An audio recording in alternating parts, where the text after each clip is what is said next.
Olá pessoal, boa noite. Hoje é noite de São João. Fiz essa fogueirinha aqui, ó. Ela tá começando a pegar fogo, pessoal. Aí, ó.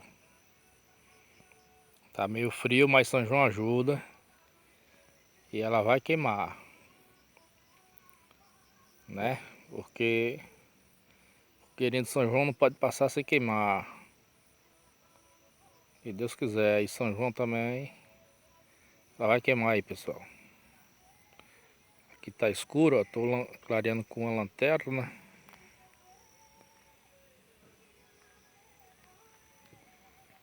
Nossa fogueirinha aqui, ó. Ela tá indo devagarzinho. Devagarzinho o fogo tá pegando. E eu fiz ela num formato novo, pessoal. Eu fiz ela no formato de andar. Primeiro andar, segundo andar. Por dentro madeira. Ela fica arejada por dentro, pega bem o fogo.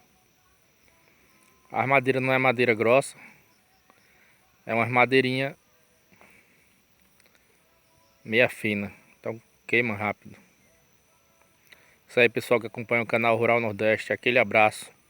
Um ótimo São João para todos. Que todos curtam e se divirtam, né?